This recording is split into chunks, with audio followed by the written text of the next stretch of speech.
사람을 배우는 방송 직업의 비하인드 송수희 많은 시청 부탁드립니다. 좋아요와 구독, 알림 설정 눌러주세요. 사실 지금 보시는 분들은 만약에 이제 집을 샀다, 네. 영끌이라고 하나요 요즘? 네. 영혼까지 이렇게 끌어모아서 네. 사도 괜찮을까요?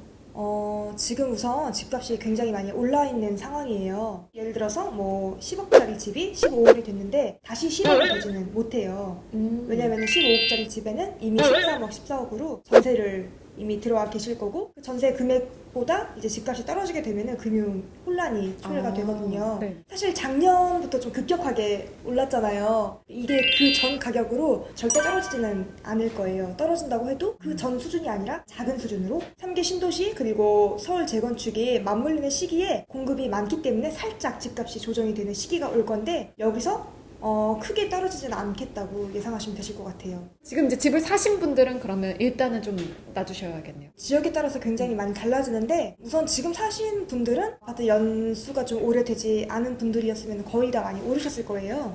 네, 좀 차익을 많이 보셨을 거예요. 근데 이제 문제는 그 집, 이제 오른 집을 사실 이제 다시 팔고 남은 금액으로 더 좋은 집을 가시고 그렇게 자산을 좀 늘리시는 분들이 많으셨는데 지금은 이제 내 집이 오른 만큼 다른 집은 더 많이 오른 추세이기 때문에 다들 약간 눈치를 보고 계시는 그런 설정이세요. 일단은 조금 지켜보시는 게. 네. 저 근데 궁금한 게 저도 집을 살 때 제가 모르니까 네. 공인중개사분들 도움을 받잖아요. 네. 같이 가보기도 하고 뭐 연결도 해주시고 이러는데 믿고 샀어요. 네. 근데 집값이 폭락을 했어. 욕먹거나 이런 적 없으세요? 제가 추천드린 물건 중에서는 그렇게 막 크게 떨어진다던가 뭐 그런 경우는 많이 없는데 집이 아니고 이제 상가 쪽에서 제가 추천드린 상가였는데 카페를 차리셨어요. 근데 요즘 코로나 시기 때문에 카페가 조금 안 되시고 많이 힘들어하시는 모습을 보이신 저희 고객님은 계세요. 근데 그거 네. 뭐 코로나 때문이니까 네. 어쩔 수는 없죠. 그리고 집은 이제 가격이 하락해가지고 욕을 먹기보다는 아이를 많이 키우시는 분인데 매매를 이렇게 진행한 집이 16층이었어요. 네. 근데 이제 15층 분과 소음 문제 때문에 너무 스트레스 받아하셔가지고 그것 때문에 약간 힘들어하셔가지고 저한테 찾아오신 경우는 있으셨어요. 그럴 땐 어떻게 해드려요? 뭐 이렇게 해결을 해드릴 순 없잖아요. 네, 우선 지금 우시는 거 아니에요? 아이가 이제 두 분이 계셨는데 이제 좀 방석처럼 까는 매트. 네, 매트 같은 게 있어요. 그래서 제가 그런 매트를 열심히 그날 찾아가지고 추천을 드렸습니다. 진짜 2개 까시라고.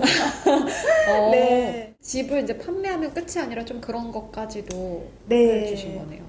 그리고 이제 만약에 집을 매매를 했는데 예를 들어서 이제 집이 좀 수리를 해야 될 상황이 왔을 때 이제 그때 네. 사실 이제 6개월까지는 매도인 분들한테 수리를 청구할 수가 있어요. 정말 집에 대한 큰 하자, 예를 들어서 물이 샌다던가 하는 큰 하자일 때는 그렇게 청구를 하시는 경우가 있는데 보통은 주인분들이 이제 아시는 경우가 많아요. 네. 그 정도의 큰 하자는. 근데 이제 만약에 주인분들이 내가 살 때는 그렇지 않았다 하고 어디서 들어본 말 같아요. 내가 살 때는 괜찮았는데 이제 이사한 지 한 달 됐는데 물이 새다니 이러면서 좀 이렇게 완강하게 서로 부딪힐 때는 계약서를 토대로 내용 증명이 왔다 갔다 하면서 얼굴 붉히는 경우가 있는데 이제 그런 것까지 다 함께 처리를 해나간다고 생각하시면 됩니다. 집을 판매하고 뭐 팔고 중개를 해주는 것도 있지만 좀 그런 부분까지도 네. 해주시는군요. 네. 여기서 중요한 건 송슬기 대표님이 중개를 해줬던 집이 떨어진 적은 없답니다. 값이.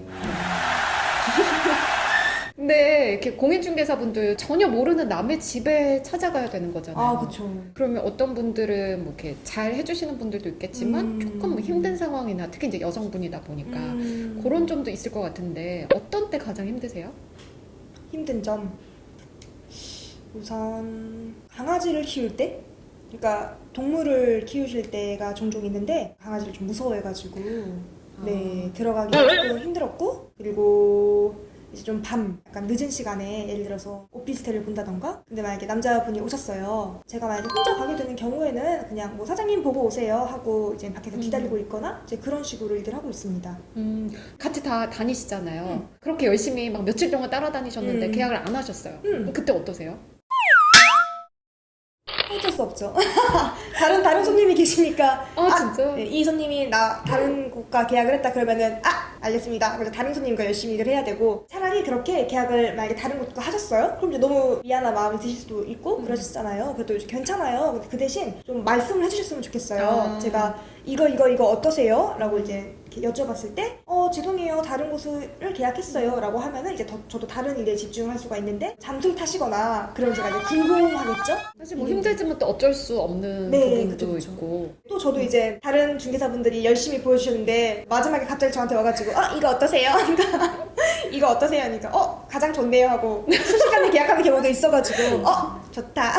이런 얘기를 물어봐도 될지는 모르겠는데 너무나 예쁘고 젊고 성격도 좋고 또 능력도 있다 보니까 혹시나 고객들이나 아니면 뭐 연결되신 분들이 만나자고 하거나 네. 그런 경우는 없으세요? 있었어요. 네. 네, 저희 이제 손님 중에 아들을 만나봐라. 자기 네. 아들을? 그래서 이제 우리 아들이 괜찮으니 아들에게 말하겠다. 그래서 이제 아드님한테 연락이 오신다던가 이제 그런 경우도 있었습니다. 만나셨어요? 아니요. 왜요? 여기까지 할게요. 네, 그분 보호를 위해서. 네. 요즘은 공동중개라고 하나요? 네. 같이도 많이 하시잖아요. 네. 그러면 이렇게 좀 손해 아니에요? 공동중개 개념이 부동산마다 가지고 있는 매물이 다르잖아요. 네. 근데 손님이 원하시는 매물이 내가 가지고 있는 매물과 충족이 된다, 맞는다 하면은 이제 같이 계약을 하는 게 맞지만 그래도 손님이 이제 원하시는 정말 다양한 매물을 보여드리기 위해서는 다른 부동산들과 협업을 할 수밖에 없어요. 이제 어쩔 수 없이 친하신 사장님들부터 먼저 사장님 혹시 이러한 물건 뭐 저희 손님이 원하시는데 가지고 계시면 보여주세요. 아니면은 저희 이제 검색을 해가지고 혹시 이 물건 이 손님께 맞을까요? 해가지고 공동으로 진행되는 게 너무 자연스러운 것 같아요. 오히려 네. 가장 궁금한 건 공인중개사 돈 잘 버나요? 너무 궁금해하시죠. 계약을 잘 쓰면은 정말 굉장히 많이 잘 벌고 이제 계약을 못 쓰면은 사실 이제 기본급이 없기 때문에 그쵸. 어, 사업이자 개인 사업인 네, 거죠. 계약을 못 쓰시면은 뭐 폐업을 하고 절차를 밟으시겠죠? 근데 계약을 잘 쓰시는 분들 같은 경우는 굉장히 잘 버십니다. 특히 이제 좀 비싼 아파트라고 해야 되나? 비싼 지역이라고 해야 되나? 땅값이 비싼 곳이 조금 더 수수료를 많이 받기 때문에 잘 버시겠죠? 개인적으로 하시는 분들 말고 그렇게 아까 우리 슬기 대표님처럼 법인? 에 있을 때도 뭐 기본급이나 이런 게 없나요? 법인은 처음 입사했을 때는 기본급이 있어요. 근데 그 기본급이 일반 사무실에 입사하는 기본급에 비해서 굉장히 작은 수준이에요. 그 대신 계약을 체결했을 때 받을 수 있는 수수료 그 퍼센테이지가 있거든요. 기본급보다는 거의 이제 이 수수료 퍼센테이지로 월급이 충당되신다고 생각하시면 되세요. 시간이 지나고 매물을 많이 확보를 한다던가 계약을 많이 성사를 시킨다던가 그때부터 승진을 하시게 되거든요. 승진을 하면서 기본급이 줄어들어요. 승진을 하는데 기본급이 줄어요? 네, 그 대신 수수료 퍼센테이지가 더 늘어나요. 그러니까 내가 아무래도 이제 승진을 하는 이유가 매물도 많아지고 뭐 고객도 많아지고 이러니까 기본급이 적어도 더 많은 네. 걸 가져갈 수 있는 거네요. 제가 다녔던 중개법인을 예시로 들면은 팀 단위로 활동을 해요. 근데 그 팀 단위가 하나의 공인중개사 사무소라고 보시면 되세요. 그러니까 팀이 20팀 정도가 있다고 가정을 할게요. 거의 20팀 정도가 있으시거든요. 하나의 중개 사무소로서 일을 진행하고 있다고 생각하시면 되십니다. 어느 팀에 가느냐가 너무나 중요해요. 그 팀원을 잘 만나는 거 이런 것도 중요하겠네요. 네. 근데 사실 공인중개사는 뭐 조금 이제 은퇴한 이후에 하는 직업이라든가 아니면 뭐 이렇게 지역에서 오랫동안 있으셨던 분들이 한다든가 그런 여러 가지 편견들이 있을 텐데 혹시 우리 슬기님이 직접 느꼈던 편견 같은 것도 있을까요? 편견. 아무래도 그렇죠. 나이가 어리다 보니까 중개를 뭐 못할 것 같다. 혹은 이 지역을 잘 모를 것 같다. 뭐 믿어도 이런- 돼? 이런. 네, 제 사무소가 위치한 지역 같은 경우에도 투자용으로 사시는 분들보다는 실거주용으로 사시는 분들이 굉장히 많으세요. 실거주용으로 이제 아파트를 구입하시는 분들은 나이대가 거의 뭐 40대 이렇게 되시거든요. 그럼 당연히 이제 같은 나이대의 중개사님 분들을 좀 선호하시기도 하시고. 네. 약간 나이에서 오는 그런 편견들이 있기는 하겠네요. 네. 근데 그거는 정말 당연한 거라고 생각을 해요. 당연한 거라고 생각을 하고 그 대신 저는 이제 제가 가진 역량을 보여드리죠. 어떻게 보여드려? 들어서 이제 아파트에 대해서 설명을 드릴 때 정말 정확하게 말씀을 드리려고 해요. 좀 정직하게. 내가 A 아파트에 관심이 있는데 B 아파트에 비해서 가격이 조금 뭐 떨어질까요? 같은 평수인데 그때 이제 정말 정확하게 단지수, 세대수, 그리고 이 아파트의 브랜드명, 이 브랜드명이 왜 이 브랜드를 따라갈 수 없는지 그걸 다 얘기해 주세요?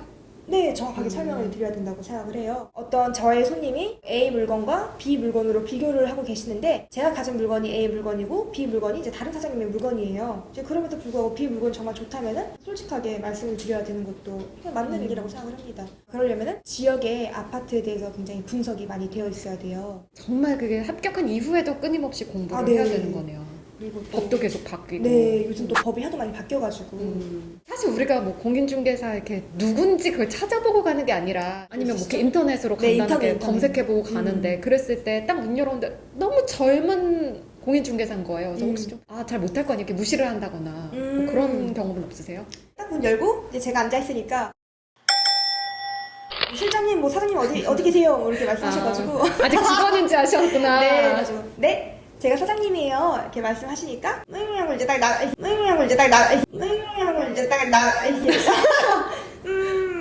약간 문 닫으시려는 분이 계셨어요. 근데 그러실 때는 그냥 이렇게 나가가지고 일단 들어오시라고.